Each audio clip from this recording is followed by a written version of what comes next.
Thanks for coming. My name is Marina. This is Harriet, who will be presenting today. I'll introduce her in a second. Thank you everyone for coming today to our last knowledge session of the year. If this is the first time you're coming, well, Legal Voice is a collaborative knowledge sharing platform. We do monthly knowledge sessions on different topics, usually proposed by our members. Lucky for you, this is the last one of the year, so you'll have to wait until next year. So today's session is led by Harriet, which is also a member of the Stewardship Committee. I'm just in charge of doing the boring housekeeping. So just a few points before passing on over to Harriet. The session today is hosted by Grantham Research Institute at LSE. The GRI produces world-leading research on climate change and the environment. We're joined today by Emily. She works at the GRI's Climate Law and Governance team, and they've got two key projects that they're currently working on. One of them is the Climate Change Laws of the World database, which is the world's most comprehensive source of climate change laws, policies, and the UNFCCC document. Another project that they're working on is the Global Trends in Climate Change Litigation Snapshot report series. It's an annual report that gives an overview of developments in climate change litigation. Personal opinion, it's a great report if you're interested in climate change litigation. They also usually produce the report alongside a workshop slash speaking sort of event to run through it, and it's definitely a must read for anyone in the litigation space, like my son. You can find a QR code to sign up to their newsletter here. They, in addition to all of the reports that they produce, their newsletter is great to keep you up to date with all of the latest developments. So a few final protocol for where we are at today, which is if the fire alarm goes off, which I don't think they should, please exit the building that way, using the staircase, which is next to the lifts. We also have the toilets just going out to the left, and there's a water fountain if you like a drink. And I think that's it. Thank you for joining us again. In terms of Legal Voices, well, you're here, so hopefully you know who we are. We're trying to lean into the feedback we've been receiving this year. So in terms of today's session, we are reading the usual structure. So we're doing the creative content first, which Harriet will talk about. Then we'll have a 5-minute break, and then we'll move into the presentation and the panel, panel and then Q&A. Can I just please remind everyone that time is quite short, and our sessions, we're trying to keep them within the 2 hours. So when we get to the Q&A, please keep your questions short, because otherwise we'll won't be here until 10 p.m. Right, I've lost everyone, so thanks, Serena. That's brilliant. Yeah, thank you so much everyone for coming. It's so nice to see a full room today, and thank you. Also, I can see the numbers ticking up online too. So yeah, really great to have everyone here, and I'm very excited to be presenting to you today on biodiversity net gain and nature recovery, which is a topic that's very close to my heart.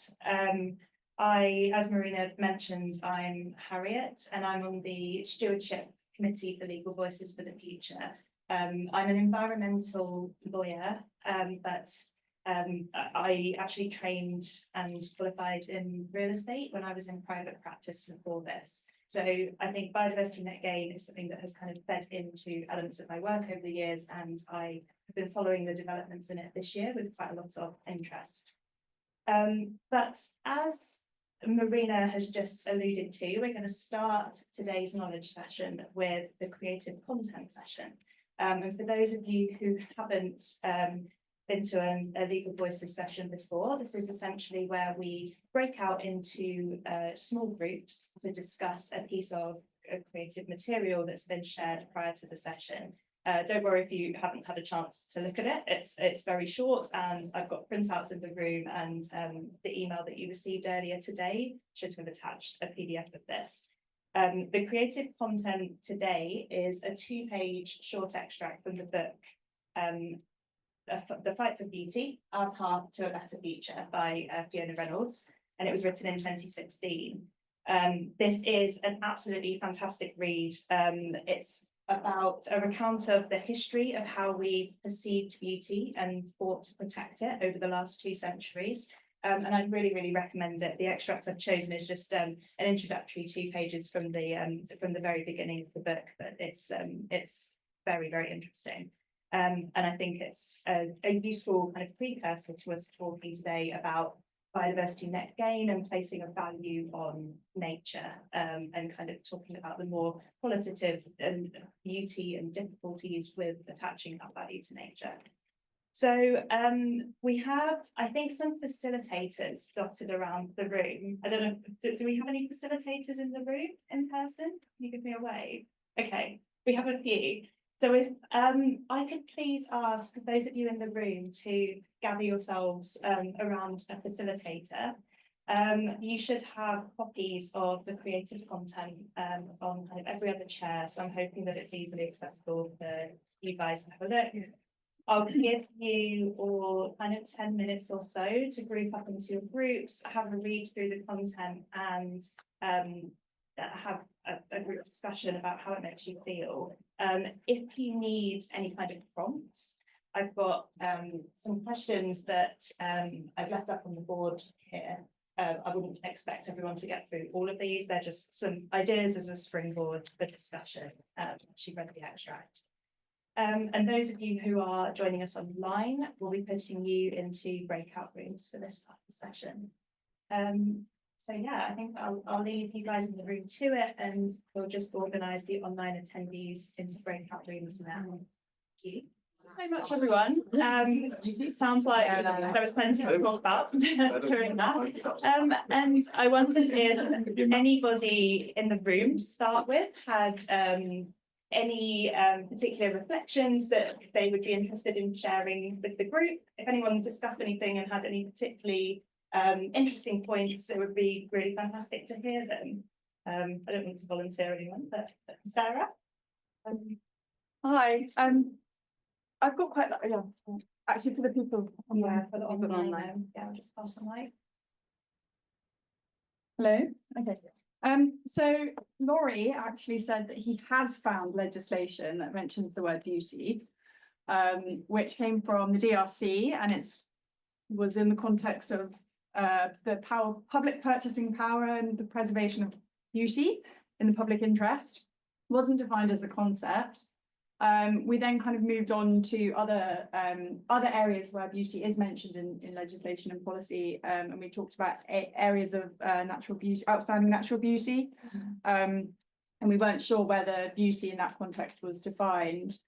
The conversation then got a little bit more moved away from the less logic and legal. And we started talking about how our traditional understanding of beauty is something that is natural and untouched and expansive and kind of unimpacted by humans, and how we actually need to start reframing beauty and public perception of beauty.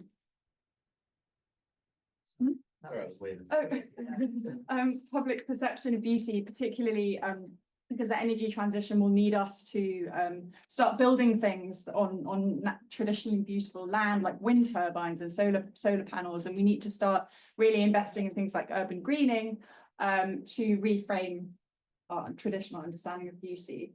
Does anyone else want to come in and talk about the rest of the discussion that we had? Anything I've missed? Very comprehensive summary. Yeah, sorry. Thank you. Brilliant. Yeah, it's quite interesting, I guess, because yeah, as we are needing to adapt to changing climates, the urban greening and the greening of spaces that we're seeing is going to be different, and it might be that the biodiversity that we're bringing into our cities isn't necessarily what we're used to, and it might not be native. And then yeah, I don't know if anyone else had any thoughts. Yeah, online, if there's anyone who would like to unmute and share what you were discussing in your breakout groups, that would be wonderful, but no pressure, of course.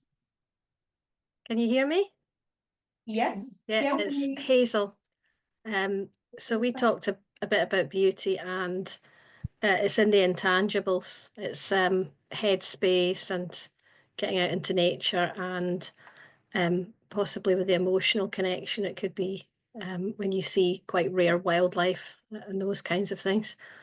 But what you were saying about we have to build stuff, this is something that sometimes annoys me, I'm afraid, because the media narratives are very strong on visual impact when it comes to things like pylons that we're going to have to build for energy transition.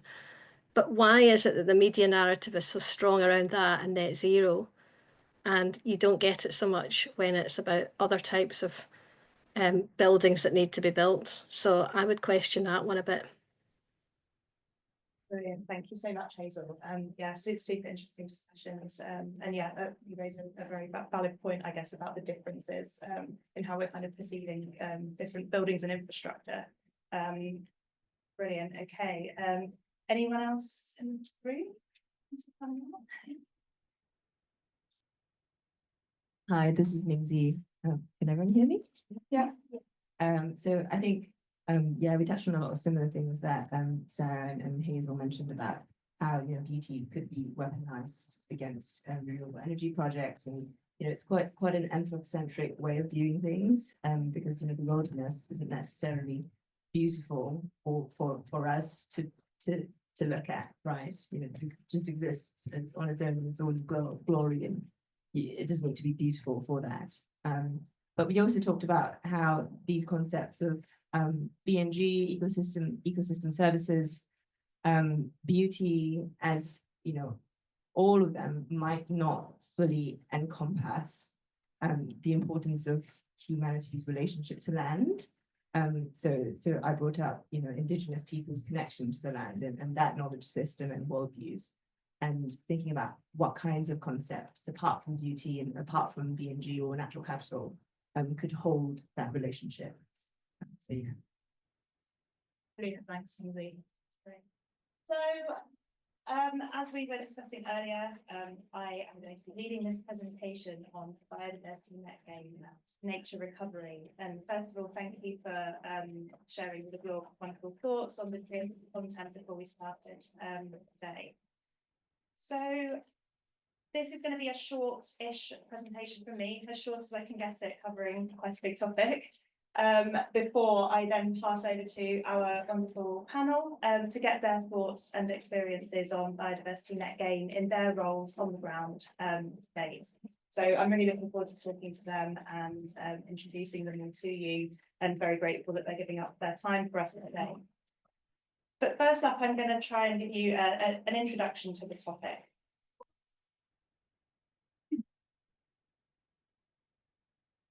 So I'm going to start by addressing the state of nature as we're currently seeing it.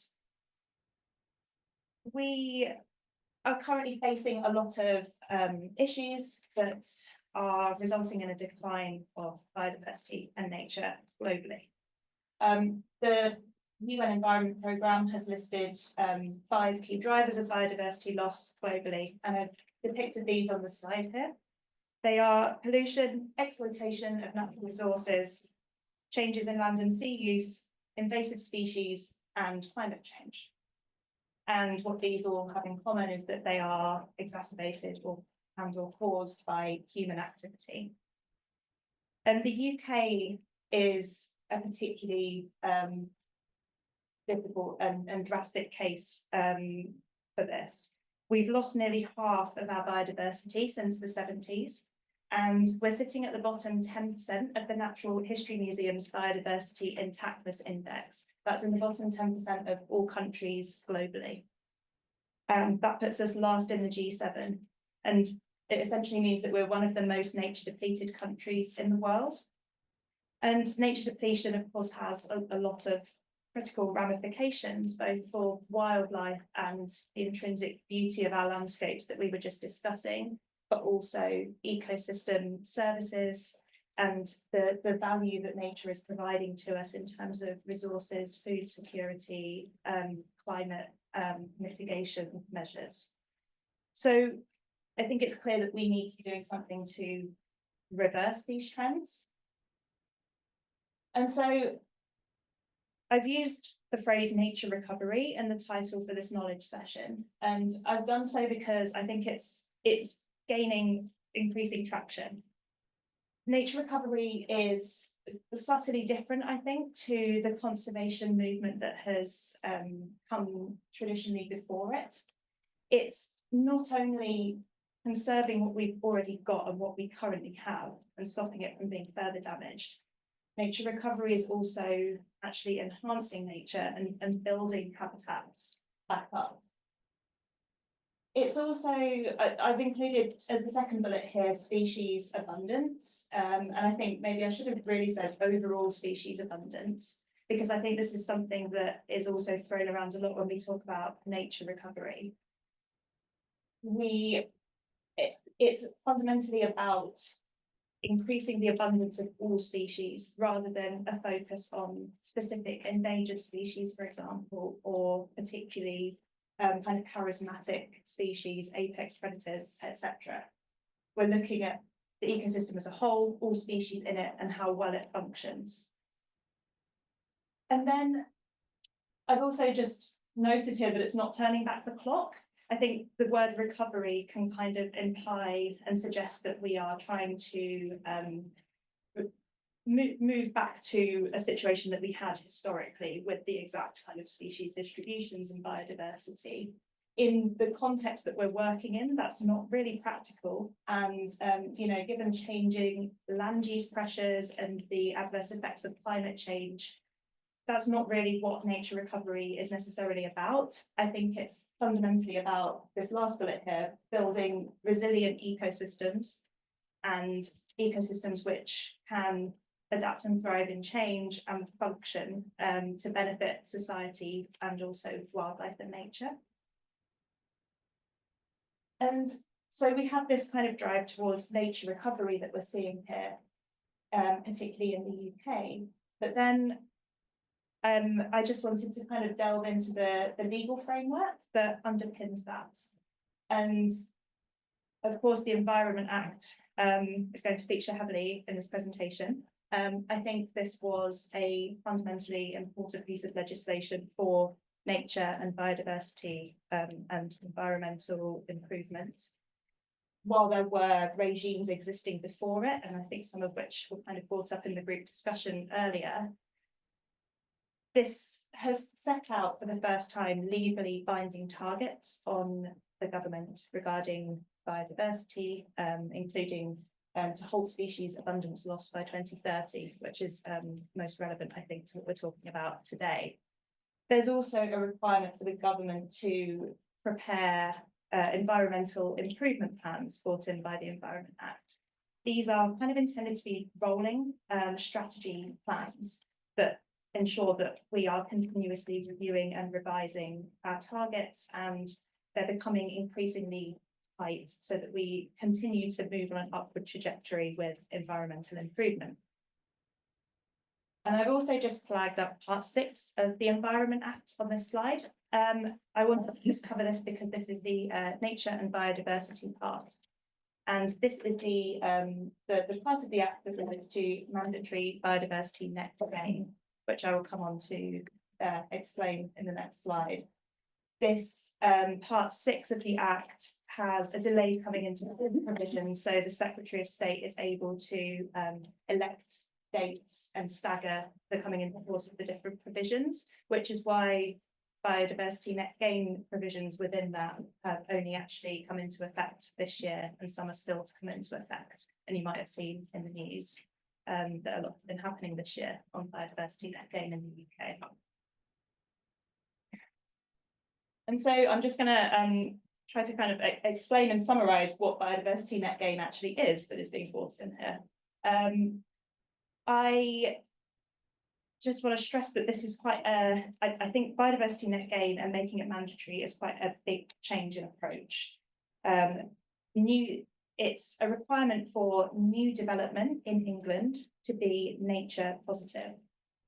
And it's mandatory, and it came into force February 2024 for large developments and April 2024 for small developments. And when I say nature positive for new development, I mean that it requires the majority of new development that's in scope to deliver at least a 10% increase in biodiversity value from the baseline of before the development took place. And the requirement comes in through a deemed condition in the planning system. This is a condition that is automatically in a planning permission that then has to be discharged in order for the development to commence. So a developer will need to demonstrate that they are able to secure and deliver this 10% increase in biodiversity value in order to actually start their development. And the last bullet here is just that habitats need to be secured for 30 years. And that is where legal agreements come in. It's all very well a developer saying that a habitat is going to be created and or enhanced in a manner that uplifts biodiversity by the requisite 10%. But it's important that there are obligations in place securing the creation of the habitat, but then its ongoing management as well. So we'll come on to this a bit later, but that's where legal agreements might come in to assist with biodiversity net gain.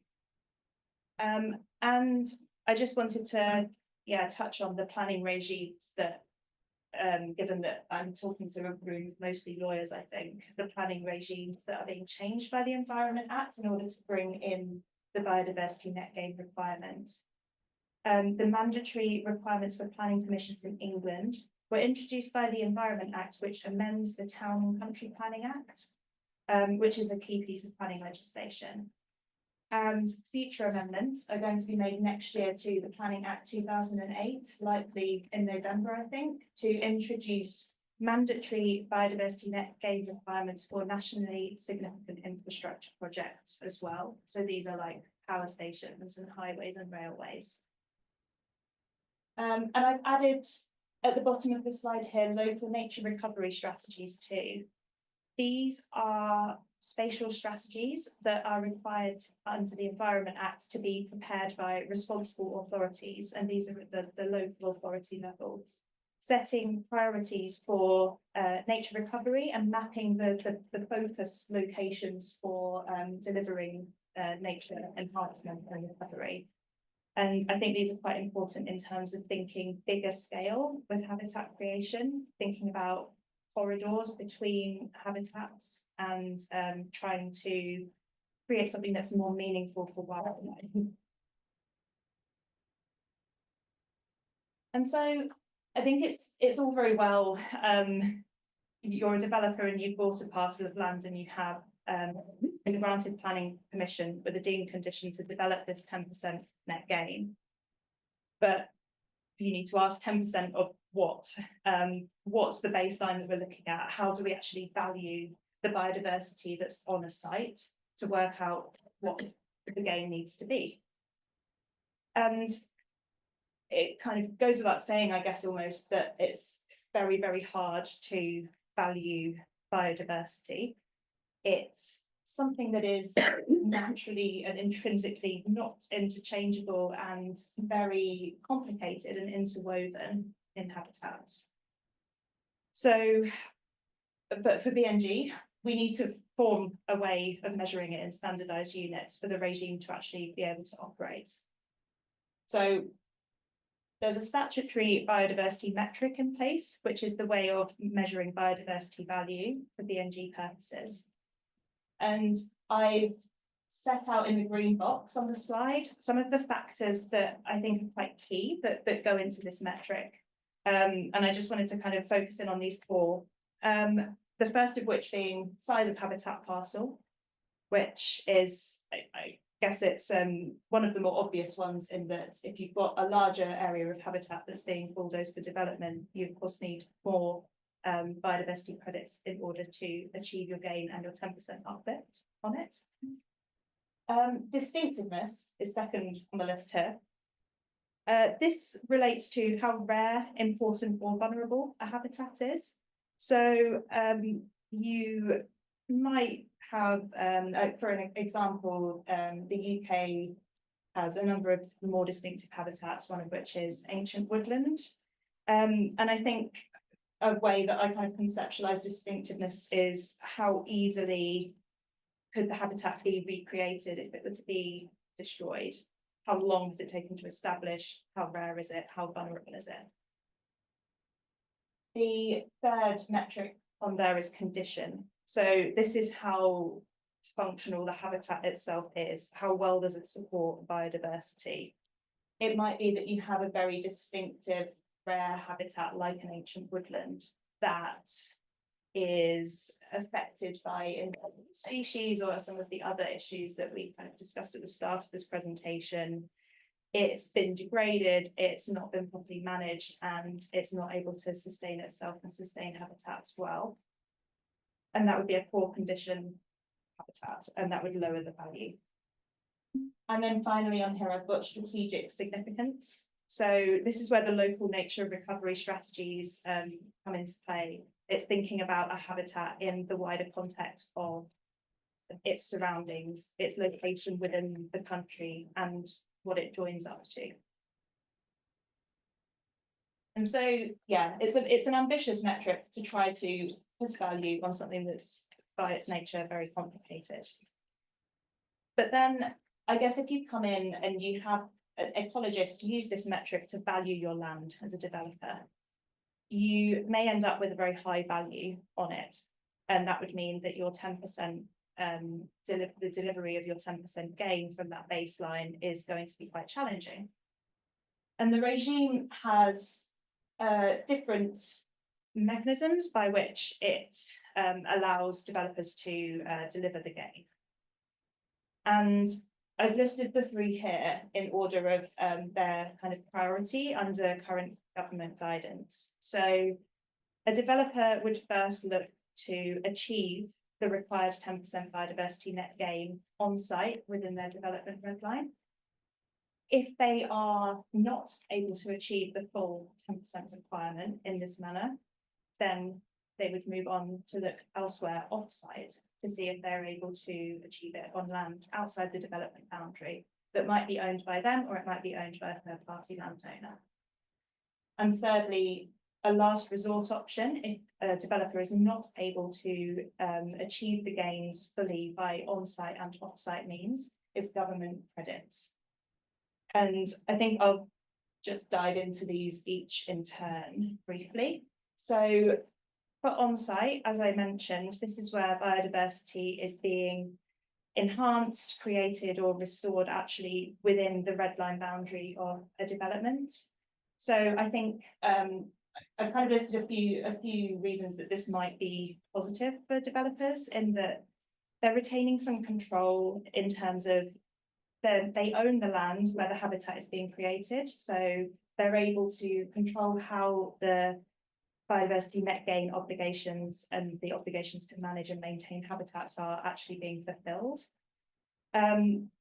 The green spaces and the habitats are on site at their development, so I guess tenants of the development can benefit from the biodiversity net gain and the green spaces, and it becomes almost wrapped up in the development costs like other considerations. So you might be able to recover via the service charge and management charges, for example.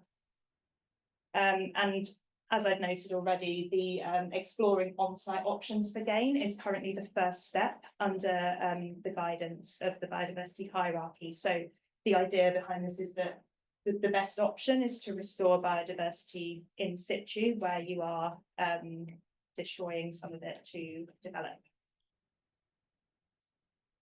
And so off-site gains, if you're not able to deliver on-site, this is the next option in the step. This is essentially where you're enhancing, creating, or restoring biodiversity on land outside of your planning application boundary. And as I mentioned, this could be land that's owned by you as the developer, but probably more commonly it would be land that's owned by a third-party landowner. It's the off-site landowner who enters into legal agreements. So there's some separation there in terms of it's the off-site landowner creating the habitats who will be securing the biodiversity net gain. The off-site land dedicated to producing and restoring and enhancing habitats for biodiversity net gain are required to be registered on a public register in order to be able to supply units to developers. And I've done a very kind of crude and high level attempt at depicting on the slide the nature market that this off-site biodiversity net gain mechanism is creating. You've essentially got third parties trading in a standardized unit of biodiversity where you have a landowner selling units in biodiversity to buyers who are developers. The suppliers, that being the landowners, need to register their units on the marketplace, on the Biodiversity Net Gain register, where then they are allocated to buyers. And the demand for these units comes from a need to offsite, to achieve your gains offsite. I've included the government at the top here because I think in England at the moment, this is a regulated market to the extent that we have a statutory metric that's being used to measure the biodiversity net gain. And there's a register that is monitored and regulated by public bodies on which the units are traded.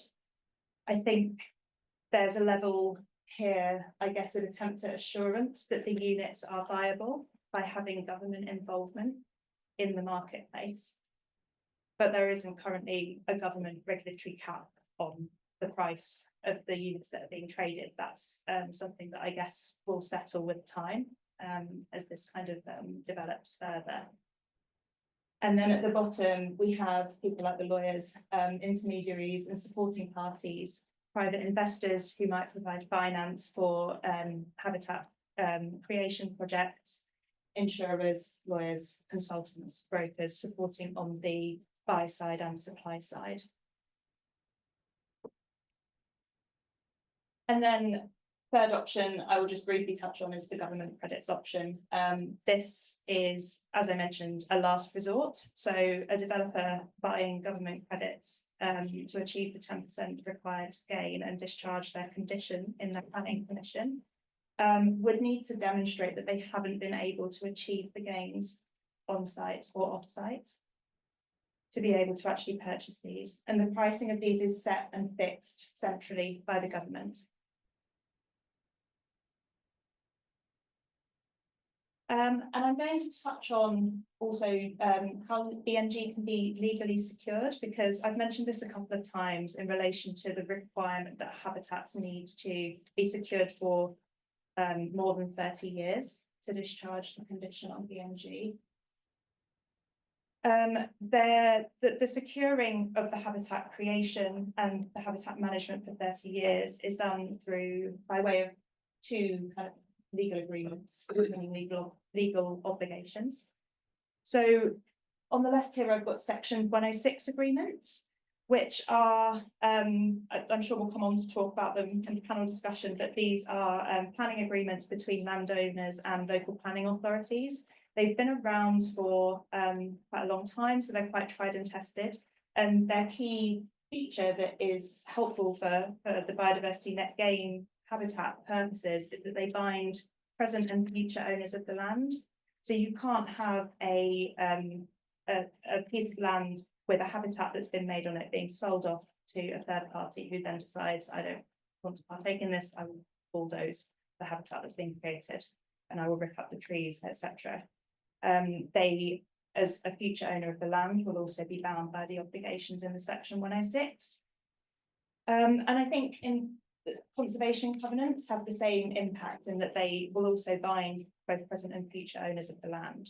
But these are newer options to secure habitats. They are an option for landowners to actually enter into these agreements with designated responsible bodies. And these can be private entities, environmental NGOs, public authorities. Essentially, the body has to be applied to be put on a maintained list and then approved. At the moment, I think there's around 17 on there, so there's not too many. But again, this is in its early stages. And I think the overall intention is that eventually there'll be a lot of designated responsible bodies that landowners can contract with in order to facilitate them creating habitats and securing it to be able to sell units on the market. So yeah, I guess that one will kind of develop as things move on, but it's intended to offer some more flexibility. So I've given you a very kind of whistle-stop tour. I'm going to just finish briefly with some of the key considerations that I think need to be at the forefront of people's mind going forwards with this, because it's a very new regime and it's quite a pivotal moment, I guess, in terms of how impactful it's going to be for nature recovery and habitat creation. I'll just start with transparency and verification. I think this is super important, particularly for the offsite biodiversity unit market, ensuring that the units that are being measured and traded are doing what they say they will do, and that there's a verifiable way to maintain confidence in that market is going to be critical. I also think that the balance between we're creating a lot of habitats with biodiversity net gain, and there's a strong case for letting communities access those habitats, but we need to ensure that the habitats are still protected and maintained, and that access to them is responsibly managed. I think also implementation. This is a regime that's relying on local actors to implement and enforce, which I think is going to raise questions with capacity and expertise and funding of these local bodies. And then finally, coordination. I think there needs to be a way to ensure that we don't just end up with pockets of habitat being created as a result of this requirement as a tick box exercise that don't actually join up to other habitats and create anything meaningful for nature. So I think that's going to be a key part of what we'll be discussing on the panel too. So yeah, thank you very much for listening to me give you a very whistle-stop tour of Biodiversity Net Gain. I'm hoping it was a useful introduction, but I'm now really pleased to be handing over to our panellists for a bit more of an in-depth discussion with them. So thank you very much.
Okay, fantastic. Thank you, everyone. I'm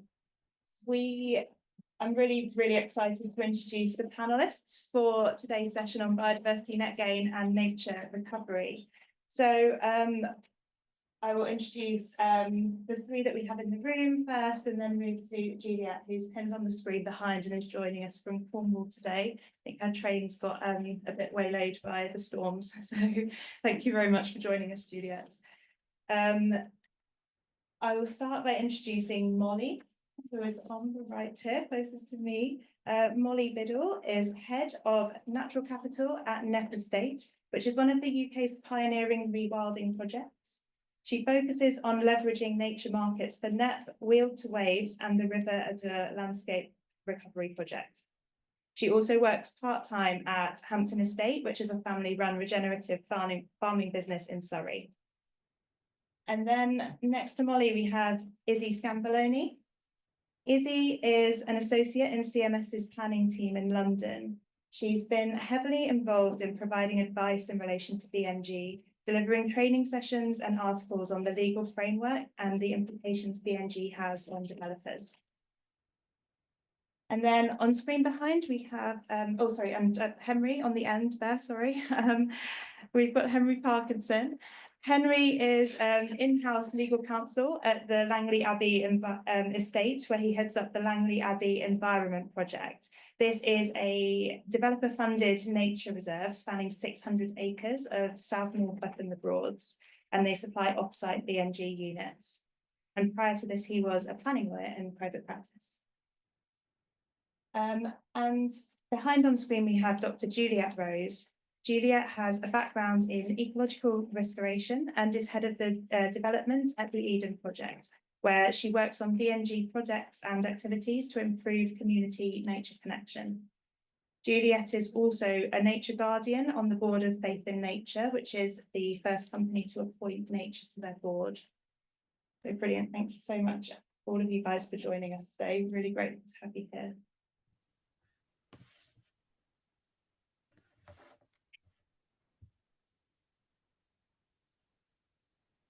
Yeah, I'm making great big ones today. And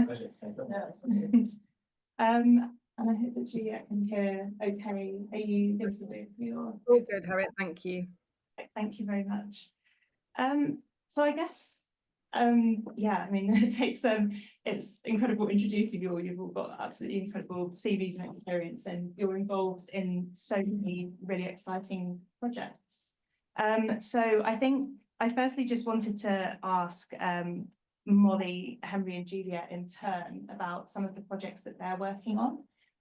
As I guess you guys are more kind of on the land owner side, and that you're creating habitats and supplying BNG units. So first, I would really like to hear a brief overview from Molly, if that's okay to start. I'd love to hear about what's going on in particular at Knepp Estate, but also any of the other projects that you're working on. Yeah, sure.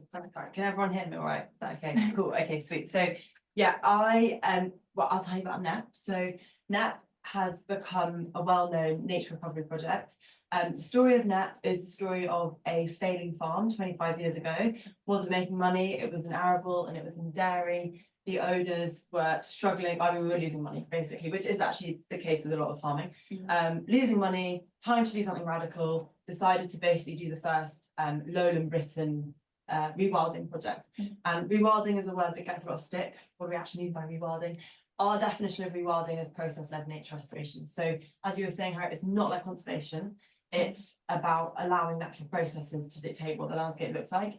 So we have ended up 25 years later with this amazing scrubland mosaic that has become a biodiversity hotspot. So we've had amazing results for breeding songbirds, for butterflies, for dung beetles, for every type of nature that you'd expect to see in a lowland scrubland habitat.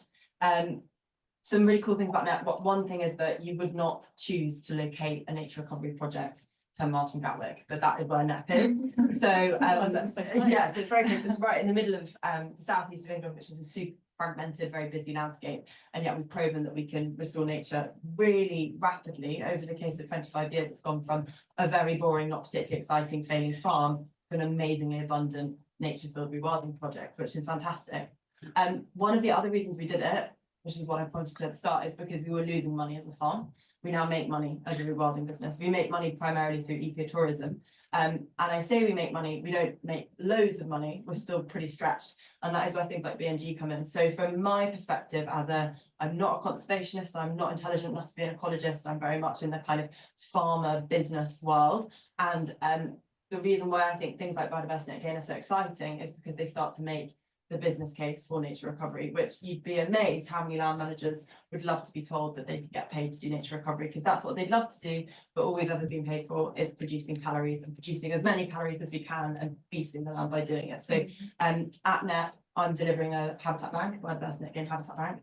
And we can get into the complexities of using BNG for rewilding. That's quite complicated. It doesn't fit as nicely as some of the projects. But yeah, ultimately that's what we're doing. So Knepp has become this pioneering nature recovery project. And what we now want to do is use emerging nature markets to show other land managers how you can deliver nature recovery and how you can make the business case for it. So the other projects, I'll just mention them really quickly. We've got Nattergal, which is our sister company at Knepp, which is trying to prove that you can make the investment case for nature. through the sale of ecosystem services in emerging nature markets. So that then generates a revenue which goes through to investors. So that's really exciting. We've got 3 sites across the UK with NatScale. And then we've created a 100-mile nature recovery corridor, which is called the Will to Wave, which is about connectivity in the Sussex landscape.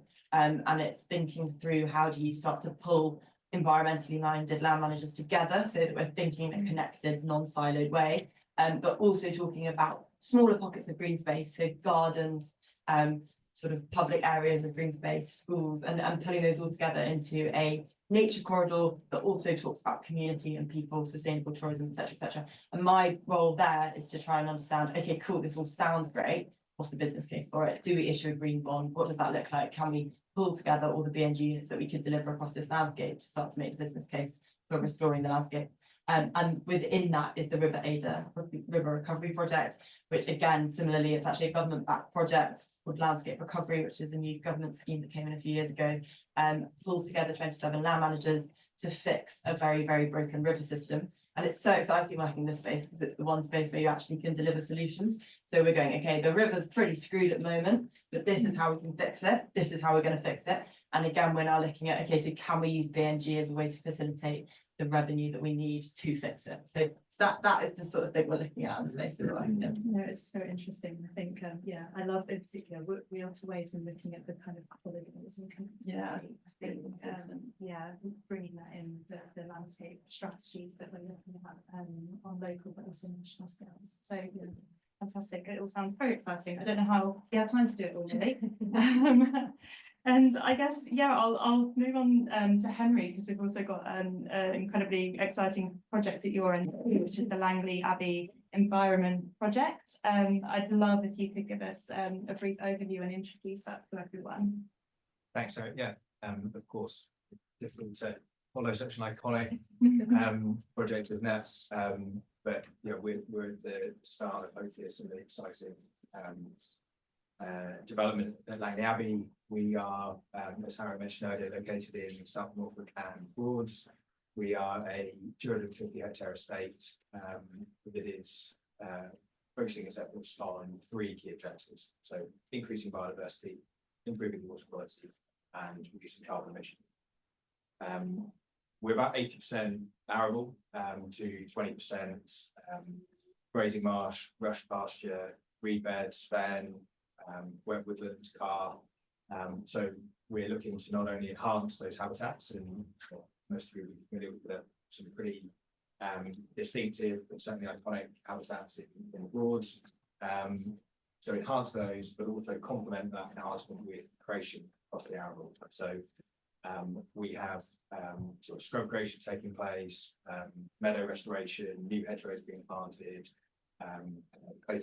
ponds being created, to try and complement that landscape and to kind of provide a more functioning, wider ecosystem.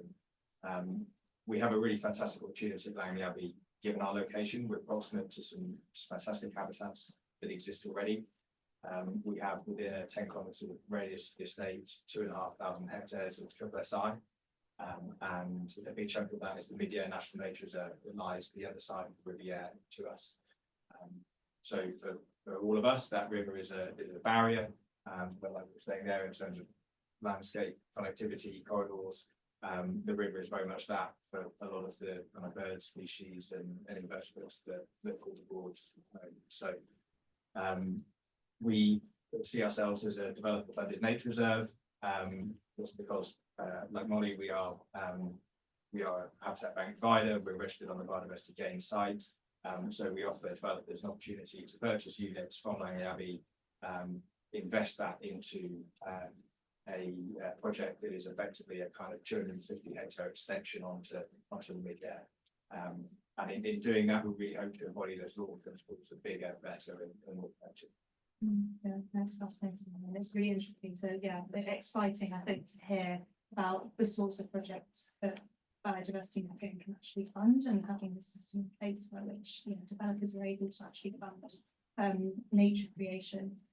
And Juliet, I've got you just on screen behind us, and it would be fantastic if you could give us an overview of a BNG project that you work on at Eden, because I know that you're involved in a lot of things, particularly things involving kind of community connectivity to nature. So it would be really great to hear an overview of one of those, if that's okay. Yeah, of course. Well, I don't know how many of you have been to the Eden Project, but maybe have a look online. It's quite a tricky place to describe, but we built it to demonstrate that transformation is possible. It's kind of like the an extreme example of B&G, where we managed to put a rainforest in an old China clay pit. But if we, that's kind of not what we're trying to do all over the country. So bear with me. We are also home to something called the National Wildflower Centre, which was originally based in Liverpool, and had built up decades of experience of restoring and creating wildflower habitats in urban areas and in rural areas. And now it lives at Eden, and we've been steadily building that back up and using that expertise to support nature recovery in general, other people who want to do nature recovery projects, but also our own ambitions around that. And so off the back of that, we've launched something called the Wildflower Bank, which is a B&G company. It's selling B&G units like the other guys that have talked about, but we're particularly interested in species-rich grasslands because that's where our expertise lies. Some hedgerows as well, but all our sites that we are developing are close to or connect and extend SSI areas or parts of super nature reserves, and I think that's really important. I think you said that at the beginning, Harriet, that these things actually where they are is really important, and making sure that we're not just kind of putting them in places just because there's some money in it. It's actually got to be something bigger than that. So we are, you know, we are actively involved in very much also in producing our own seed and seed for other people, wildflower seed in particular. And that's quite an interesting thing, because I think that's one of the things that people have perhaps come a bit unstuck on, and that they've ploughed into this thinking that we were ready to go with nature recovery in terms of our conservation infrastructure, and we weren't. And so we're at the same time as racing ahead with our nature recovery ambitions, we are very quickly trying to, you know, to speed up the actual infrastructure that we have to deliver this. So we're concentrating on both sides, both delivering and supporting. The other thing I think that we're also interested in, as you know, is on social recovery. So our projects do involve local people. We have a whole horticultural therapy program running at Eden, and we are very interested in how social recovery and nature recovery can support each other. And so we involve people, perhaps people who could most benefit, but are probably least likely to get involved in some of these projects, and making sure that they're as inclusive as possible. We've also just got a new geothermally heated nursery on site, which we're very excited about. And that's allowing us to do and produce plants, as well as manage some of our seed requirements. And also open that up to our volunteers as well to help us deliver some of these things. So yeah, lots of exciting stuff going on. Brilliant. Yeah, thank you very much, Juliet. And yeah, I know that I expect we'll probably come on to talk more about the community and social recovery side of things, as I think it's quite important to consider how we're integrating that with our nature recovery. So thank you. And yeah, sorry, I am looking at you. I know it looks on your No problem. It's all about right back to you, but yeah, I'm looking at you on the screen. Brilliant. And so yeah, I mean, we've heard from three people doing absolutely incredible things and very exciting nature recovery projects on the kind of landowner habitat creation side. We also have Izzy here, who is a planning lawyer in private practice. And I guess we could say that you're supporting developer clients on the developer side more with B&G. So, and I know that Henry also kind of supported on that when he was a lawyer in private practice previously too. But my initial question for you, Izzy, I guess, is where do commercial lawyers come in? So what has been your role so far in your daily job in supporting? And thanks, Harriet. So firstly, sorry, I don't have as an exciting role as my fellow panelists. I'll try and not be the boring lawyer and bore you with that letter law. But essentially, as you mentioned in your presentation, the introduction of mandatory Biodiversity Net Gain came through the Environment Act, and it did so by amending the planning process. So I'm a planning lawyer, and essentially my job in a nutshell is to help clients that are normally developers get planning permission for their developments. And now from February, most developments have to meet this new biodiversity net gain objective. So they have to prove that their development achieves 10% net gain. And this is done, as I mentioned, through amending the planning process. So now what happens is you'll get your planning permission. And as you touched on, that planning permission will say, before you start development, you need to submit and have approved a biodiversity gain plan that exactly sets out how you're going to meet this BNG objective, how you're going to get this 10% uplift. And you can't start your development until the local planning authority has said, yeah, okay, great, we understand what you're doing, we can approve that plan for you. So my role in that so far has been advising our clients on the legal changes that have happened over the last year or so and how they can work with the new regime to get planning permission and to not get stuck in any process blockages that they might come up against. So that's one side of things. It's not just a post-planning permission matter either, so it's also advising clients in the run-up to their planning application, because there are certain documents that need to be submitted when you apply for planning permission. So it's advising clients on that process that has changed.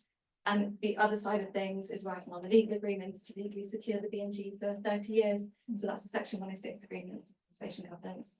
So not as exciting, but still important to get everything going. No, that's brilliant, Izzy. And yeah, it's still just as important, even if you can't talk about all of the exciting wildlife that you might have in your office. But lawyers are still important, everyone.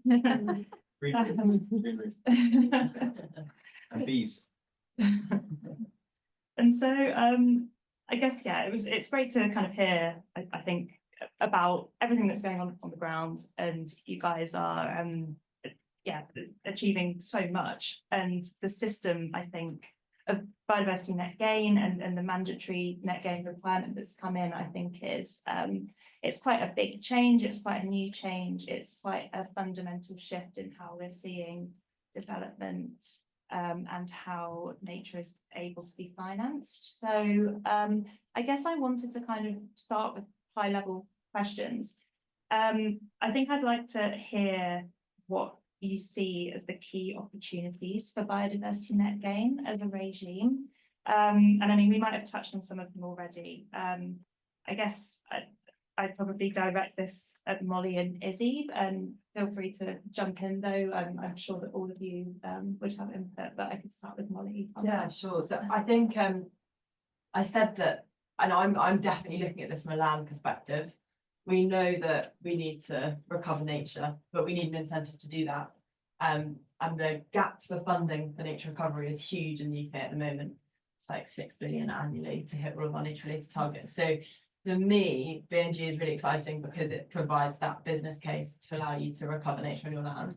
And as I say, farmers, land managers are undervalued for the calories they produce, let alone all that plethora of additional ecosystem services they're producing. So it's an exciting moment where, as a government, as society, we're going, hold on, no, we actually do value the biodiversity that land can provide, and we'd like to pay for it, which is really exciting. BNG is not the silver bullet solution for nature recovery or nature loss and recovery across the UK, because it's a relatively small marketplace. It's England only, developers, you're only buyers. There's a lot of complication around creating a habitat bank. But what the thing that I think is super exciting is, because it is a compliance-based market, that demand is always going to be there. So we know that demand is there, but we don't know the level of demand. We don't know if developers want to go on site or if they want to come off site. But the theory is that's not like a voluntary net zero target, and it might just suddenly go because people don't trust it anymore. So that is something that is required. So where BNG can be really powerful is in defining how high integrity nature markets across the UK operate. So I think it can be the kind of first step in saying, this is actually how, if you have a legislated for market that drives demand, this is what high integrity revenue from nature restoration, revenue from ecosystem services, and therefore investment into nature restoration projects can look like, which is really exciting. So there's a stepping stone for what high integrity nature markets look like. It's really, really important. And it's good that people are starting to look at it as a way to justify what they want to do. Yeah, yeah, and I guess the kind of point of it being regulated and there being that kind of drive to demand is don't know if it's unique It is to unique. Biodiversity Net Gain, but yeah, it's Within the UK, well, within an English and UK context at the moment, because obviously it's not relevant in Scotland, but it's definitely unique in that if you are a project on the ground that's trying to find a revenue stream for delivering ecosystem services, BNG is your only regulated market that you can genuinely tap into with ease. So when you're looking at making that investment case, if you've got a bunch of investors behind you, BNG is the most certain business case they'll get on board with. And because carbon credits at the moment, because the other things you look at would be like carbon or nutrient mitigation, slightly different question, but carbon credits at the moment are at such a low price that you can't use them to make a financial business case. So BNG is definitely the highest value and the most certain marketplace at the moment, which is what I think. yeah, confidence doesn't always in the BNG market. Yeah, at this exactly. stage. Yeah. Yeah, okay, well, great, that's yeah, super interesting. I mean, I don't know if anyone else wants to jump in on kind of any key opportunities that we might not have discussed. Otherwise, we can maybe think about the converse and think about challenges of biodiversity. I think just quickly linked to that, it's the mindset shift that it forces developers to take when going to develop new housing schemes or whatever. I think historically the integration of nature and green infrastructure in a large housing development was a bolt-on at the end. And so having this mindset shift of really integrating it at the start of developments and thinking, okay, how can we create a development that achieves our housing targets, but also works for nature and doesn't deplete the resources that are currently being so depleted. I think that's a really interesting opportunity that is forcing countries to take. It's not optional, it's mandatory. They have to start thinking about this. Can I just add to that? Because I think I'm like talking about scaling of nature markets, talking about making this integral to develop the mindset. What's really exciting is the skills that are needed around that, and I'm seeing like a plethora of new careers emerge, or new people. The amount of ecologists that I now work with who are like, this is amazing. I've only ever done a newt survey before, but now I'm allowed to come out for a really cool project. And you're starting to see like the first is a huge demand for ecologists, but you can see that people who've got the skills can start to see clearer careers for themselves, or from a legal perspective, it's really exciting that that's an opportunity. Yeah, no, for sure. I don't know if Juliet, you want to come in there. I know you've got a background in plant science and ecology. Do you feel that this is perhaps giving ecologists more of a voice in terms of development in nature finance spaces? Yes, but it's also a challenge because we don't have enough. So we need to rapidly train up more. we need an army of ecologists. So it's both an opportunity for ecologists and also a challenge because we need more, and we need generally, we've had lots of underfunding of the horticulture industry. We've had lots of horticulture jobs massively underpaid. It hasn't been a well valued profession in some places, and so there are some skills here which need to be better recognized and better rewarded in order to support the system. So that's a challenge, but it is an opportunity for people, sadly we've seen lots and lots of agriculture and horticulture degrees and courses in universities disappearing because they're seen as expensive to run, and we need to get that back. We used to have some really, really strong skill base here in the UK for this kind of stuff, and I think we need to see some better investment back in that side of stuff as well. Yeah, no, completely agree. And yeah, I like the framing of the challenge as also an opportunity that I'm very optimistic. And I guess yeah, do we have any other do any of the panelists want to jump in terms of other challenges? I know Juliet has kind of started to touch on challenges that we're seeing for BNG. There's potentially a minefield. There's probably quite a lot to iron out at this early stage, but I wondered perhaps if Henry would want to come in on anything that you might have come across so far. Yeah, I think BNG is undoubtedly an opportunity, and like what I explained, it's but one tool in the armory of nature recovery.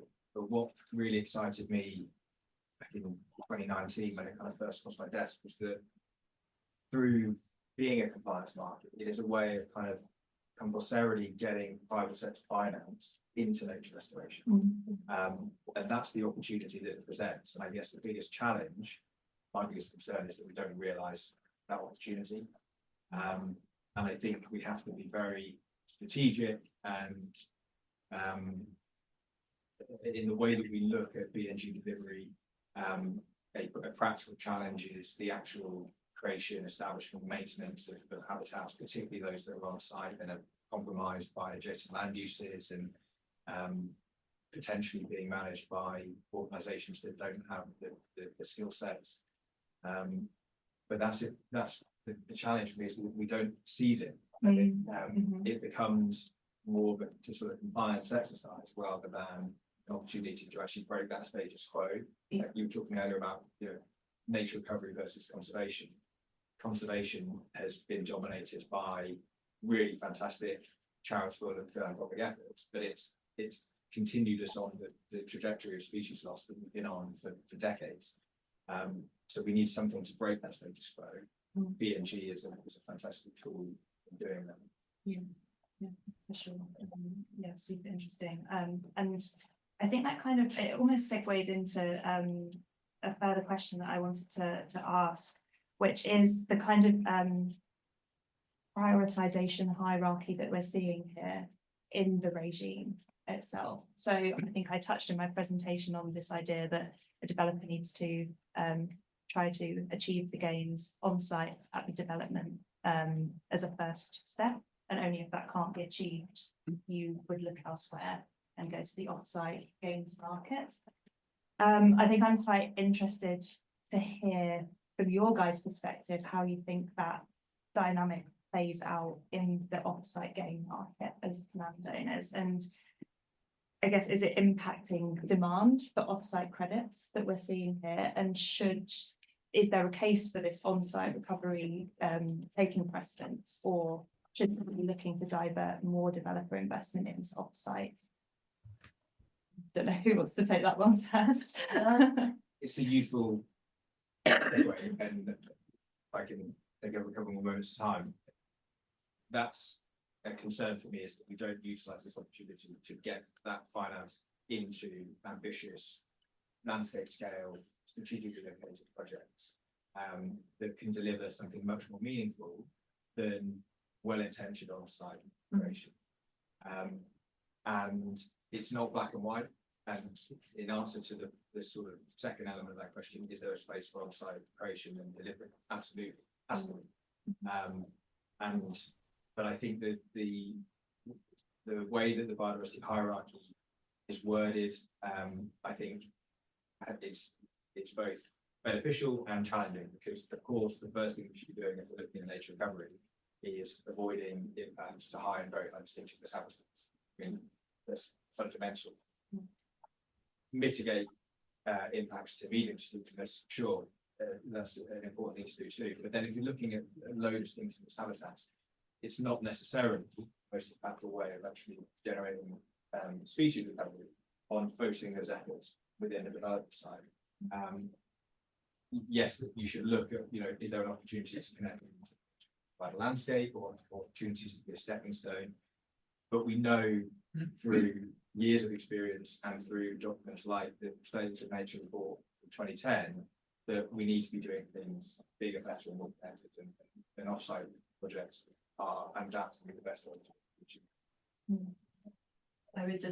I completely agree, and I think that one of the biggest risks to BNG is that on-site delivery is not done well, and that's particularly because the fact that the land needs to be legally secured when it's off-site, and if you say I'm currently working through conservation covenants, and the actual monitoring and reporting is very, very stringent. So that, I mean, I'm going to say this because I'm into high integrity nature, but like that is going to be high integrity. There is obviously a risk as well that you get cowboys in the nature, in the kind of delivery space, people delivering habitat banks. And I always say, don't let the tail of BNG wag the dog of land use. Like, don't just take a rubbish piece of land and convert it because you fancy doing that because you see it as your next market opportunity as a farmer. You have to be a land manager that wants to be doing nature recovery, and it has to be strategic. You need to have an ecologist in your pocket to tell you what's the right thing to do where. So that's really important. So I think if we can get good offsite, that will be so beneficial to the question of nature recovery. And it's really funny, one of the key kind of issues, challenges, barriers to work around here is you've got two very different players in this marketplace, because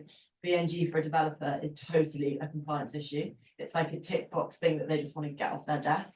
Unless they're an amazing developer and they get that they could get value added from addressing this like intelligently and with a bit more kind of excitement. But the first question I'll get from a developer, which I'm sure is the same for you, Henry, is what are your costs? Like, and they'll, chances are they won't have heard of Knepp. They'll go, Knepp, not what are you talking about? And they'll be like, no, we genuinely, we're quite well known for nature recovery. So we've got really good, you know, whatever. But that's not, they're not looking at it like this. This is something they need to get off their desk because they want their planning permission. And the land managers like us are looking at this as their biggest opportunity to finally do the nature restoration they've always wanted to do. So you've got very different motives there. So trying to match those up is a challenge. Yeah, I'd add to that another breed of developer, which is has this kind of sense of duty, and I think it's kind of coming from their ecologists as well, the consultants that are working with.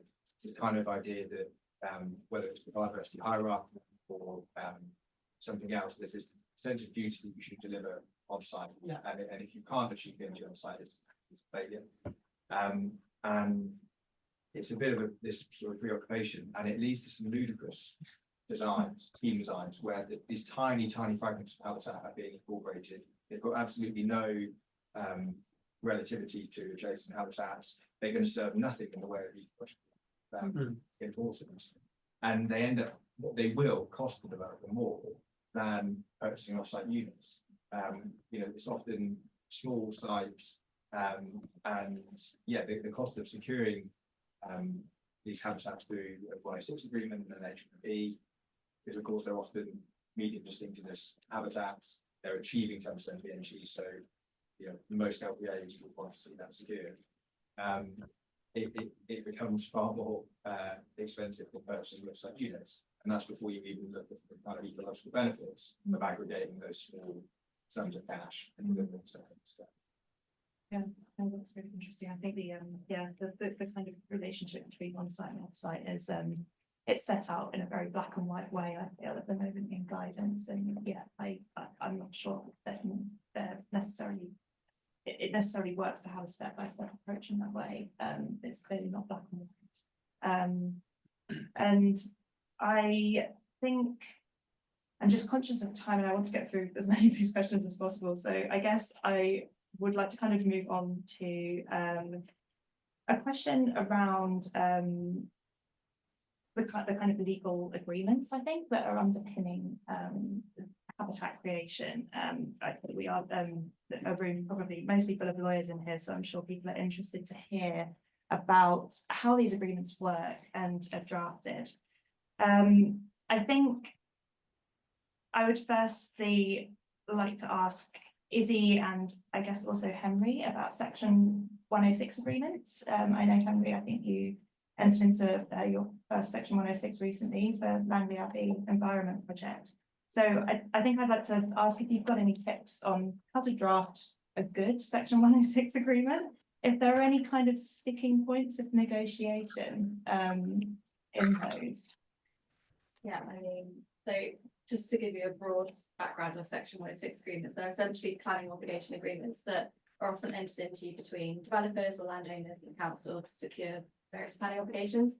And for BNG, they're being used to ensure that any offsite gains or significant on-site gains, which is slightly vaguely defined at the moment, are legally secured for at least 30 years.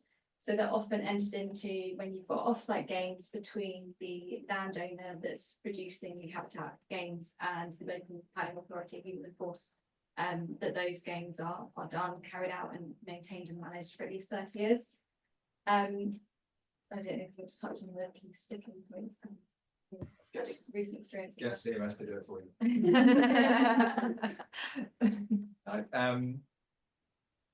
In terms of tips, I would say that this is true of any, but just keep it simple. There's kind of still a bit of confusion around BNG, but actually, if you look at regulations, I think it's perfectly clear. My experience is that you can, work through those pretty easily, borrow the defined terms or cross-refer to the defined terms in the regs and in the Environment Act, and just try and produce something that is as straightforward as it needs to be. The detail is all in the HMB, And that's, you know, you need an ecologist for that. That's, you know, way above my pay grade, but the 106 should be pretty straightforward. Sticking points might be the level of cost that the LPA wants in terms of like a monitoring fee. It's called a monitoring fee. In most situations, it's really like an auditing fee, because you will inevitably instruct an ecologist to do your annual reporting or 5-yearly intervals. It depends on the stage of your habitat establishment, but they will produce a report that goes to the LPA, and the LPA will audit it, and they will levy a fee for that. And you know, maybe having a bit of disagreement as to how much they want for that. And then maybe also the level of engagement around BNG unit sales. So some LPAs want to kind of keep their own record of how many units you've sold and allocated. They don't need to, because all of that information is maintained by Natural England on the Biodiversity Gain side register. And it's a slightly perverse situation where the LPA will ask you to pay some money for them to deal with the administrative burden of you issuing them notice that tells them how many units you've sold and allocated. So it really would be much more helpful if they didn't ask for that and you didn't have to pay for it. But that might be something that crops up. Another key tip as well is that you want a really clearly defined start date, because you're obviously wanting to capture it for at least 30 years. And there's been a lot of confusion that maybe the 30 years runs from when you enter the 106, which is not the case. It needs to run from when your habitat enhancement or creation works are complete. So you need to really clearly define what those works are, where they're being carried out, and what completed means, so that you have a clear date of when that 30 years should start ticking from. Very tricky when you're doing rewilding and you're not actually doing anything in terms of like actual habitation or letting nature dictate. So you're going, okay, when's our start date? What's that look like? Yeah. The only thing I'd add to that as well, so my experiences with the conservation covenant, and that when we started going down the section 106 route, from a land manager perspective, your ability to do a section 106 totally depends on your LPA's capacity. So if your LPA has got their head in the sand, does not want to engage, has never thought about who would like section 1, you know, who would think about section 106, you can't do that. And also the other thing is that because it's such an early stage of the market, there isn't, Henry, you might disagree, but I still feel like we're still all being quite creative. There's not one set precedent, like this is how you have to do it. There are certain things that you need to achieve or that you need to set in, but even when I'm issuing heads of terms to think about what might go in our conservation covenant, you know, I'm thinking, wow, my biggest risk at the moment is level of demand, so I want to write in something that will get me out of that risk if I don't find the demand in the way I want it to. I think, so you can still be quite creative, I think. Yeah, and that's definitely a complexity that we haven't engaged with, but yeah, we complicated drafting. I think it's only going to become simpler and more straightforward, because you know, when I issued our first draft at this time last year, I think officers at South Norfolk would quite happily accept that they were, you know, underprepared for BNG, and you know, we have kind of done a lot of hand holding and sort of taking them on that journey, I suppose, which has meant that it's been a slightly protracted 10-month process. But you know, there are projects like us up and down the country that have kind of gone through that sort of, you know, jungle clearance, and I think others will be able to come through and walk a much more straightforward path. But we should hopefully speed up delivery and kind of keep costs down. I think we're already seeing that. You know, it's taking a long time, but slowly there'll be more sites are coming onto the Biodiversity Gain site register. Obviously, the work of kind of RSK and this sort of volume of conquests that they put through has helped massively. I think I've seen that Harry Ferguson Holdings is on there as well. So we got, you know, more responsibilities, more wildlife trusts coming forward. Yeah, and more LPAs that we clued up and using the past template and other templates like ours that they can print from. So yeah, should be going easy. Yeah, brilliant. It's yeah, helpful to kind of hear how the whole drafting has been playing out so far, and that you are kind of getting creative and finding solutions at this stage. It kind of makes it feel quite exciting. But then maybe it was less so to you having to actually do it. I guess I kind of wanted to circle back a little bit in that I know we were talking previously about how developers maybe see this with a different perspective to landowners. They see this as a tick box compliance piece. And I think I just kind of wanted to explore this 10% level a bit. And given that, you know, developers are ticking a box, I don't know, Izzy, if you've got any sense when working with your clients, whether you think that developers see this 10% uplift as a reasonable level to set it at. Is it something that they're able to feasibly budget for and achieve at the moment? Or did you feel that there was a lot of anxiety around that level? Yeah, I think there was initially a lot of anxiety, not only around the level, but just about the regime in general. And I think trying to work with developers to break that mental view of it as a tick box exercise has been really difficult. I think that's why conversations on ensuring a joined up approach and habitat recovery at a larger scale are so important. One thing that we are seeing at the moment is developers focusing on their red line for their planning application, because your baseline biodiversity unit value is based around red line. So the bigger that is, the higher your baseline value will be, because you'll have more habitat on site. So often we're seeing developers try and cut down that red line. And even potentially if they own land elsewhere, either adjacent to the development site or elsewhere in the UK, they're actually using that land for their offsite gains themselves. So that's what we're seeing quite a lot. Yeah, that's quite an interesting trend to be seeing with the moving the development line. Okay, interesting. Harriet, I have had interactions with developers who want to go above the 10% as well. It doesn't always go down. Who want 20%, and they're seeing it as a point of difference in the market between them and other providers. So other developers rather. So that's also an interesting thing. Yeah, no, that's a really good point. Yeah. There are LPAs who set higher as well. So our LPA set a 20% target, which is the more different. Well, yeah, no, that's great. But yeah. Yeah, though I guess, yeah, although, yeah, the 10% that I alluded to in my presentation is kind of the minimum amount. There is scope to go above and beyond that. It's interesting to see that we're seeing that. It's quite an interesting and I guess positive trend. Yeah, I would just say that whilst it is a compliance market, and yes, there is an element of ticking box because a developer needs to now. I do think, you know, I do a lot of work with developers at kind of pre-app stage, particularly in our part of the world where nutrient neutrality has kind of delayed house building for the past sort of 24 months. So a lot of developers, it's only the last few months that they've started actually bringing forward new sites that engage with you, because they've been working through this backlog.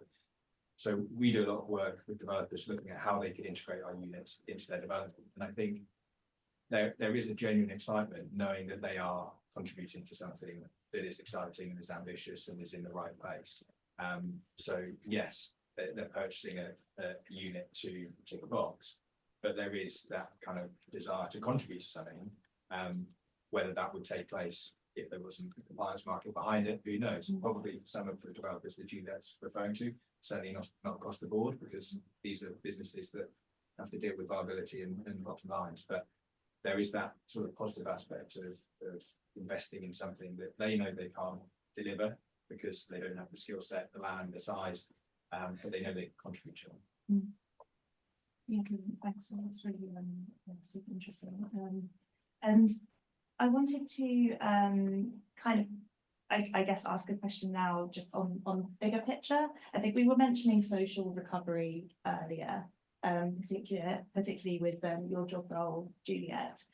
And I wanted to kind of explore a bit more about how you think we can effectively link nature recovery with social recovery. And I think I alluded at the end of my presentation to whether we can find a balance between encouraging access to nature and these habitats that are being created here, while also protecting them from damage. And yeah, I'd be just really interested to hear how you're finding that balance playing out, and if you've got any tips perhaps for landowners and projects on how to effectively manage this. Well, we're convinced, as are lots of other people, that nature connection is a huge part of our own health and well-being, but it's also a huge part of actually getting people to care about the environment, so that the whole thing is completely linked. You can't really do one without the other. So possibly one of the ways in which we can approach this is just to involve people and not do it for them, but do it with them. And there are lots of actually really fantastic roles for people in nature recovery, and they may not be the landowners, but they may have a really amazing role to play in helping to bring that land into a much better condition that's better for nature and better for them too. So I think my advice really would be to work in partnership with people. So it's like I say, we've got there are lots of actually small tasks. Sometimes it's always people that look for the hero jobs in this, but there are lots of small acts of leadership in here, nature positive leadership, that we could be giving to our communities and giving to the people that live alongside these places, so that they can feel more involved, so that they value these places and they can take care of them. And I think when people can see that people are valuing and take care of them, they relax a bit around the access.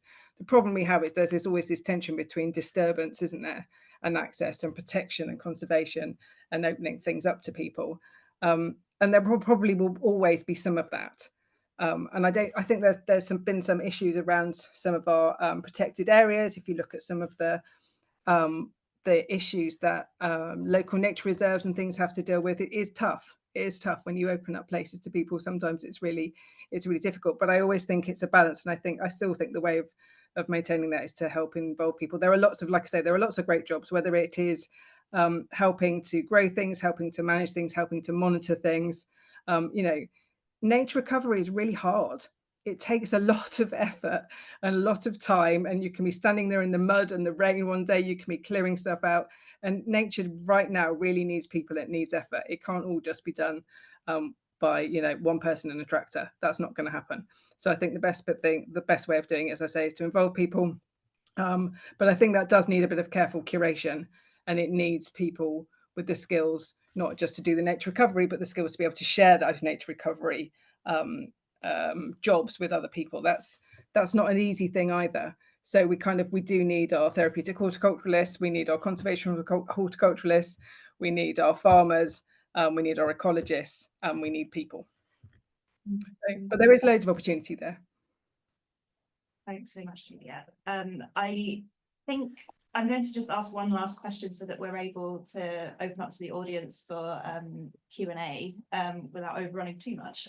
So I just wanted to end, I guess, with a kind of forward-looking question, which is what trends do you see in the future for biodiversity net gain? And I don't know if Molly, perhaps you would like to come in on this first? Yeah, this is the trend I hope I see. Is that okay? Yeah, that's I'm fine. being hopeful. I'm like, manifesting. I'm hoping that we see partnerships.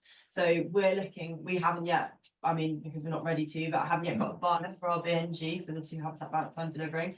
But I want a partnership with that developer to get around this issue of it's just a tick box exercise. I want them to understand the benefit that this nature recovery is creating to the landscape, the benefit that it's creating to placemaking. I want them to know about the citizen scientists that are going to come on the landscape. I want them to be able to bring their clients and their team to the nature that we're recovering. So I think, it's across the sector in general, but thinking in a partnership model rather than just a buy-sell model will get us much further and will mean that we're delivering higher integrity that benefits more people. So for me, it's about adopting partnership mindset within the engine. Yeah, that's really great. And is it that nobody have any thoughts from the perspective? I think we're probably going to see sort of local planning authorities starting to have their own input into how they can shape BNG, because before we had the mandatory BNG, we had the local planning policy BNG. And one sort of interesting thing that we've seen, I was going to mention when we were talking about the 10% uplift, is that sometimes 10% is just not enough. So in the City of London, for example, you've got a load of developments with very little biodiversity on them. Sometimes their baseline value is 0. So 10% of 0 is 0. That's not very helpful. So what we're seeing instead is local planning policy trying to get around that instead by multipliers. So you have to have 3 times the amount of baseline value instead. So I think we'll start to see local planning authorities using BNG in various different ways to make sure that it is meaningful So I think we want meaningful change rather than just the tick box exercise. I think striving towards meaningful gains is hopefully more. I don't know, Juliet, if you wanted to come in on future, what you see in the future for biodiversity net gain. I think we'll see more technology being used. I think we're seeing that already. You know, lots of satellite technology. We'll start probably maybe seeing some environmental DNA, genomic technologies. We might, you know, there's lots of that will start to come online. But I think we still need people on the ground. so that's that. I think we still need ground truth. So I'm excited about the technology, but I'm also excited that we to still have people in the fields and still doing that. I think I'm really interested to know how the mandatory market can stimulate a voluntary market as well. So I think maybe perhaps what I'd like to, you know, I hope that there will be a trend that in general, this just stimulates a whole, I think somebody said this earlier, I think it was Molly, it was you know, it stimulates just much more interest in people wanting to finance nature all round, really.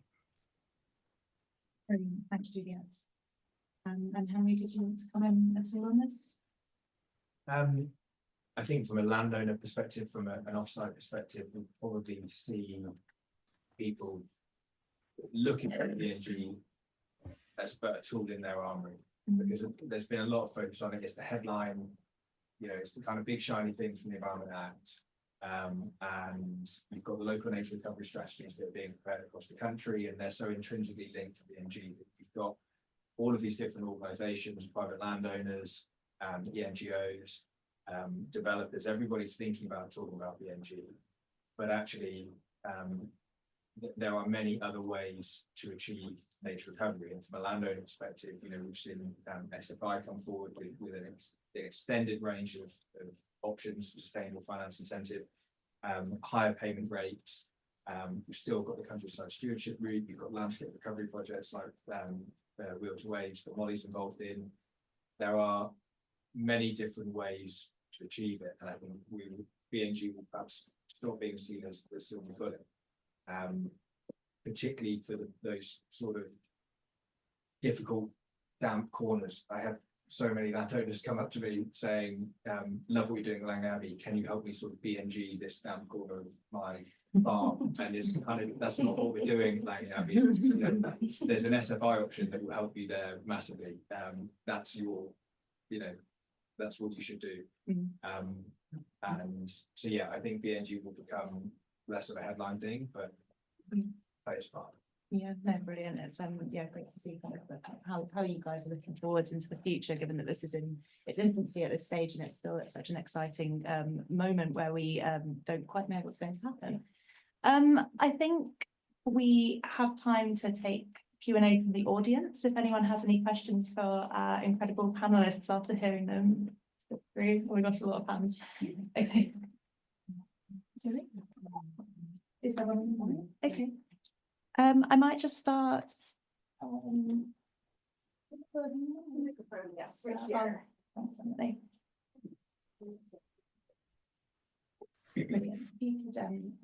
We might take an online question just to start with. I think we've had some questions in the chat, so Kat will read that out for us. Thanks so much, everyone. Yeah, we've got some really interesting questions online. First of all, there's one from Keaton, who's asked, I know this is one for Izzy to start with, but does anyone envision enforcement action being taken against the developer for failing to maintain habitat enhancement over that exceptional 30-year time horizon? And do our lawyers have stories of enforcement parallels with other planning obligations, such as affordable housing?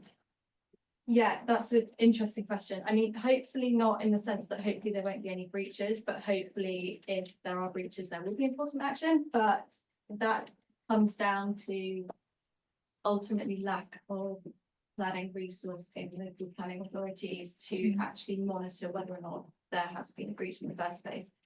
Enforcement action is dependent on the local planning authorities being notified of the breach, and that doesn't always happen. So there is definitely the risk that that won't be the case, and that's something that needs careful consideration when you're drafting your Section 106 agreements. Is should there be annual monitoring for the local planning authorities so they can make sure that there are no breaches and they're being kept up to date regularly, or should the developers just be left to, you know, get on with it, and if a breach is brought to the local planning authority, then they can investigate it. But I think it all comes down to how you word your section 26 and resources at the planning authority level. Yeah, thanks, Izzy. I think we have some more questions towards the back of the room. Can I send you around with the roving mic?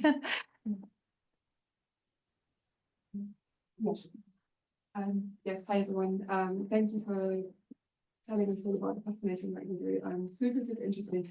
I'm currently studying environmental law, so not a specialist. I have a fairly specific question for Henry, I guess, first, but maybe we can make it more general as well. I used to work in peatlands, so when you said fens, that got my attention. So I was wondering, since they're quite specific in how you restore them, but also super powerful in terms of biodiversity, how much, you know, you can target restoration to different habitats you have on the land. And then maybe the more general part of my question is on distinctiveness, and how, when you've got a mosaic of different habitats, how do you distinguish, and what makes one habitat more distinctive than others? Because there is a valuation in there, isn't it? When you're looking at, you said shrublands, molly, or woodlands, peatlands, they all deliver different things, I guess. And you wouldn't want them competing, or is there, how do you assess that basically? How do you assess distinctiveness? Thanks. Well, kick off on peat, we can talk about peat afterwards perhaps. We've got 4-5 meters of deep peat beneath much of our grazing marsh. And so we're currently in the process of collecting data on that. We're working with DEFRA, who are an UK Centre for Ecology and Hydrology, and the Borders Authority, various stakeholders in lowland peat free, and then various others with lowland agricultural peat pilots. So we've got monitoring equipment in, really looking at kind of the impact to peat integrity and carbon emission through control of the water table and that sort of thing. We will use that data to inform what we do across the market, how best to conserve that peat, as well as also that other objective of increasing biodiversity.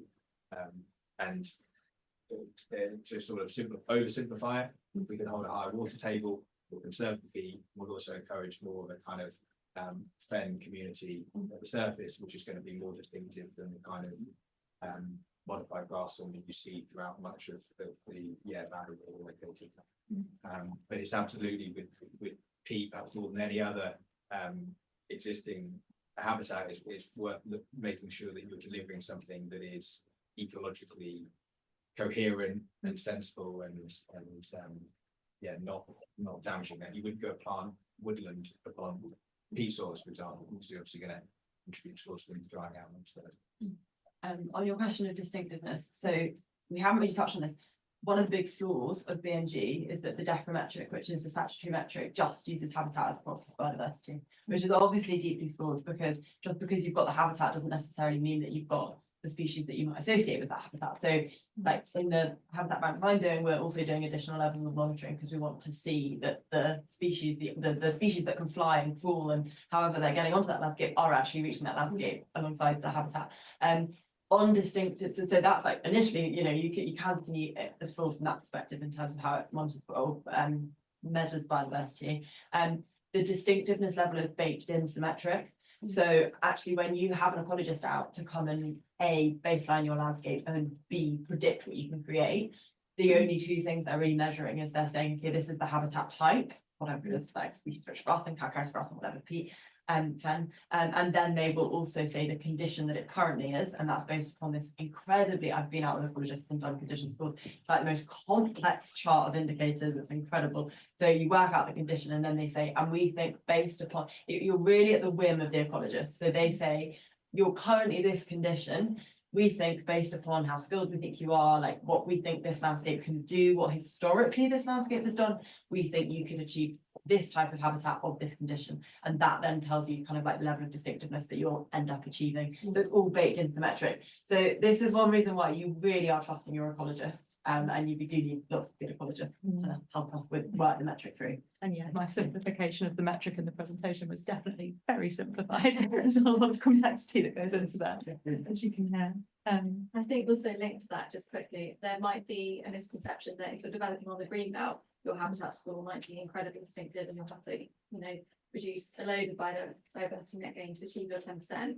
But actually, we're seeing some of the most distinctive and high value habitat on brownfield land, previously developed land, and that has caught developers out before where they've not brought in an ecologist in their site selection process, or they've already bought the brownfield land. They've had their ecologist come in and said, actually, you're going to end up needing 450 units to compensate for your habitat loss. And that's just no longer feasible, and they have to then sell the site and they can't develop on it.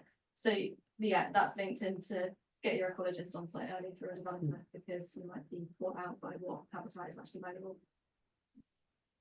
We're working with the council on a couple of sites. We can't support them with this additional site because it needs the statutory credit price for the open mosaic habitat credits they need is 7 million quid. And this is, a forgotten part of a former industrial estate that needs regenerating and bringing back into use. So yeah, not a OMH is not a problem that I have to deal with, but I suspect it is one for Izzy and a challenge.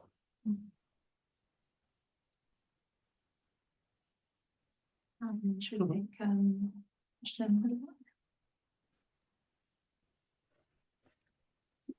Thank you. So pursuant to section 125(4) of the Environment Act,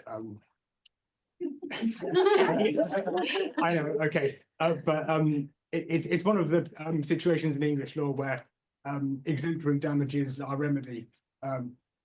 available as a remedy under statute, and I'm just curious as to whether in your experience you found this to be an effective remedy for breaches of conservation covenants, or perhaps whether it has been more effective than compensatory damages might have been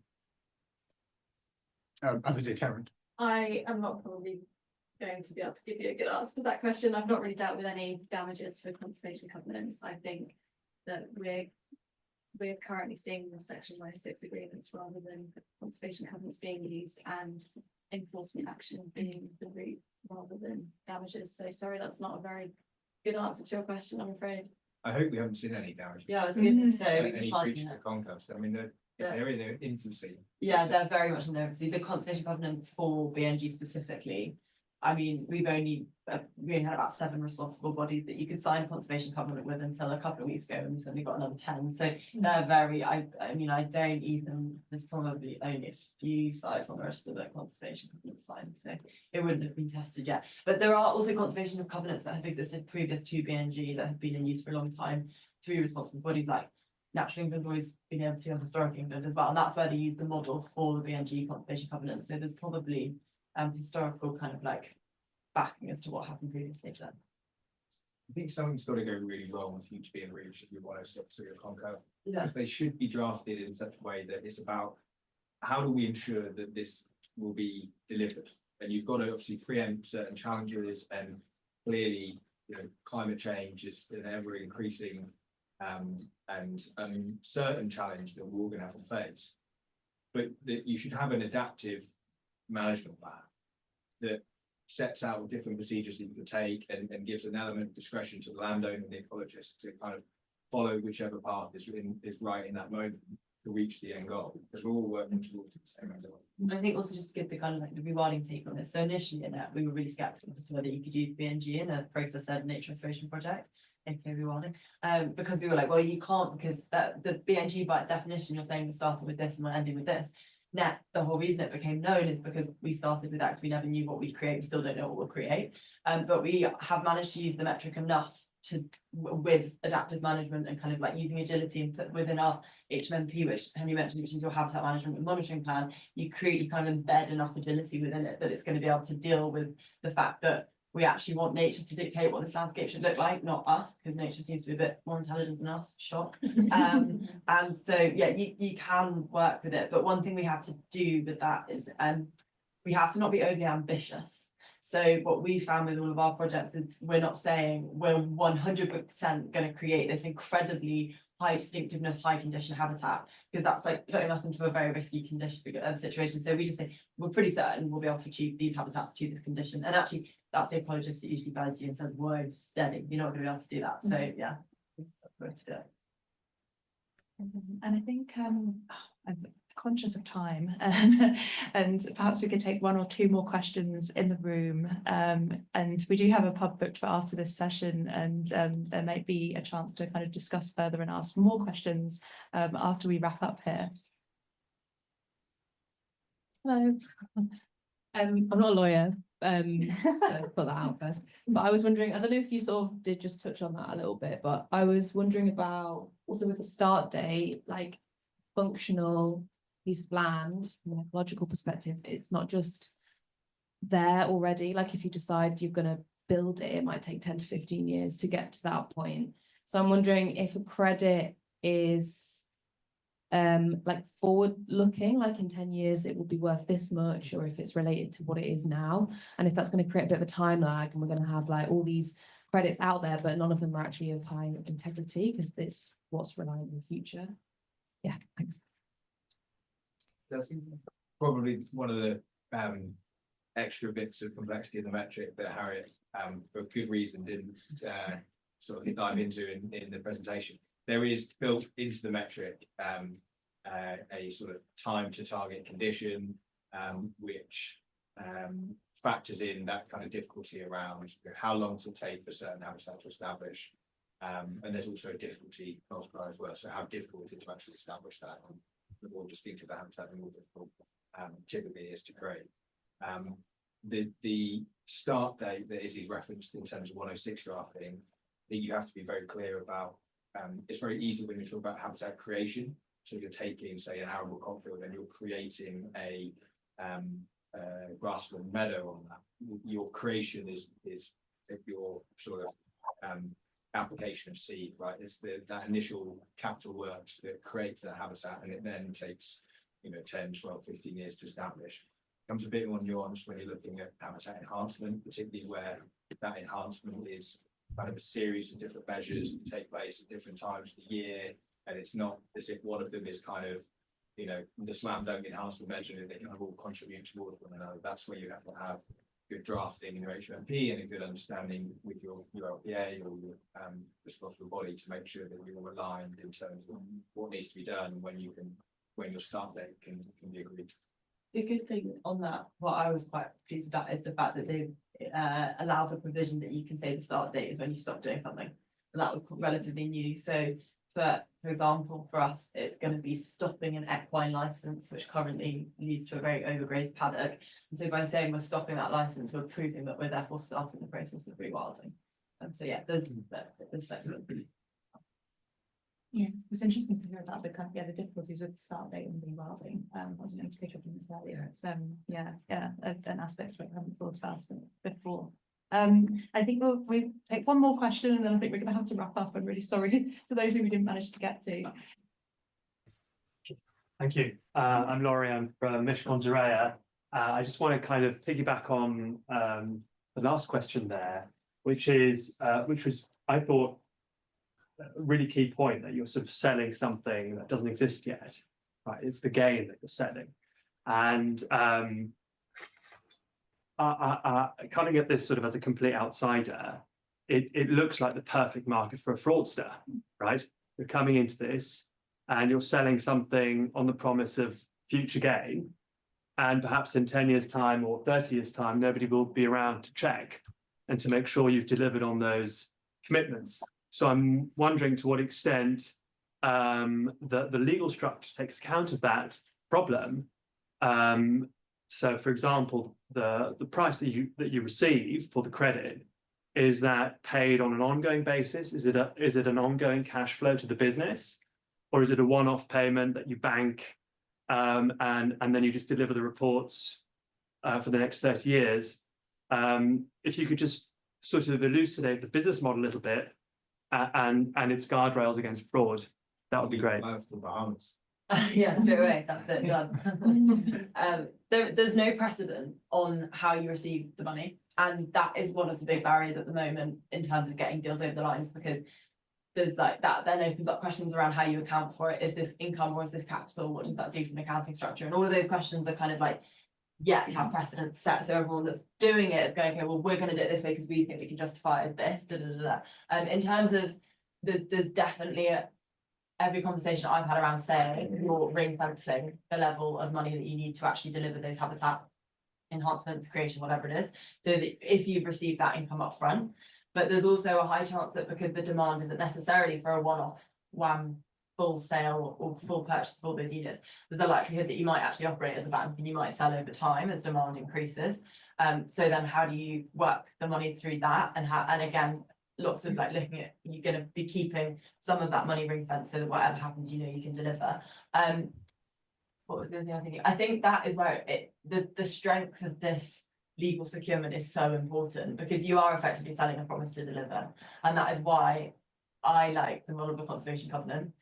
Because you have a responsible body that is therefore responsible for checking that you're doing exactly what you say you'll do through the HMP.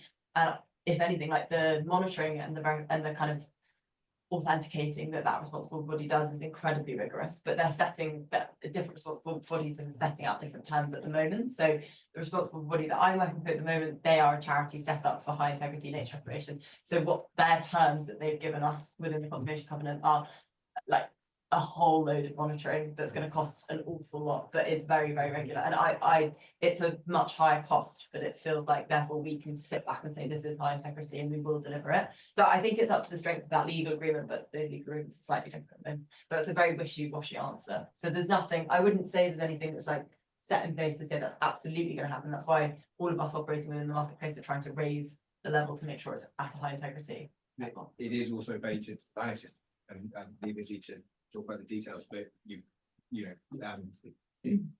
LPA, if you go down the Section 106 route, is there to enforce the obligations. You know, the ultimate stick, if you like, for the LPA is to issue an injunction compelling the landowner to comply with the HMP. And if you fail as a landowner to comply with that injunction, it's imprisonable offence up to 2 years. So there's a pretty big stick there. They are, of course, planning obligations to run with the land. So, you know, I joked with that idea of kind of taking the money, selling the land, and running isn't going to, you're not going to sell the land. You've got a requirement to submit a report to the council. You know, ours is every year, 1 to 5, and thereafter every 5 years through to 30. They will be auditing that, and then our ecologists will be saying whether we're hitting our condition assessments. If not, they will set out sort of adaptive measures, prescriptions that we could follow in order to achieve it.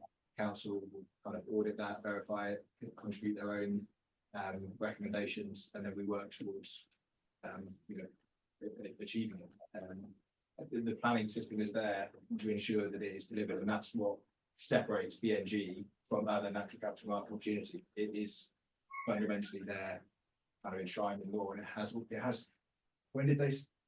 Harriet, you might know. I'm pretty sure DEFRA started kicking this back up in 2006. Yeah, so, there's been several attempts, I think, and now it's kind of finally hit the ground. So Harriet, I think there's I think this is where there's a real role for mission-led organisations in here as well, to help kind of steer some of that integrity and make sure we don't end up in those situations. There's different reasons actually why people are getting into BNG. Some people are getting into it because it's about making money, and that's, I get that. But there are also lots of people offering BNG and getting into it because it is a way of delivering a bigger mission. And I think, those things also are about holding these things to a particular standard. So let's just hope. But it's definitely an issue. And I think that's a lovely and hopeful note to end on, I would say. I would just like to give all of the panelists, Molly, Izzy, Henry and Juliet, a huge round of applause and thank you.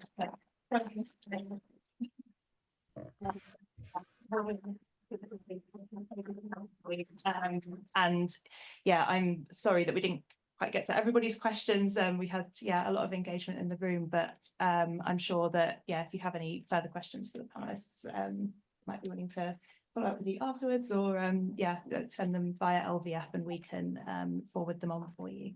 So that's great. And so I think we're going to bring this session to a close now. We are coming to the end of our second year of LVF, so just like to thank Grantham again for the partnership that they've given us with venues this year, and for all of our lovely members for all the support and for coming along to our sessions, because it really does mean a lot, and we can't do it without you all. So thank you so much. We booked a pub, the Devereux, slightly different to the one we usually book. So we're not at All Bar One this week. So if anyone would like to continue the discussions and come and join us there for a drink, then please do come along and we'll head over there now. But thank you. Oh yes, also our Christmas social. Legal Voices are doing a social on Tuesday next week at the Last Judgment in Hope, is it Chancery Lane? Chancery Lane. So we look forward to seeing some of you there, hopefully. But thank you. Yeah, thank you. And sorry, can I add something? For those who haven't received an email about the knowledge session we're doing next year in May on site at the Wakeman's Farm, let me know and I can talk to you about that or forward you the email. For anyone else, if you're still interested, please do email us back. Thanks very much, all. Thanks.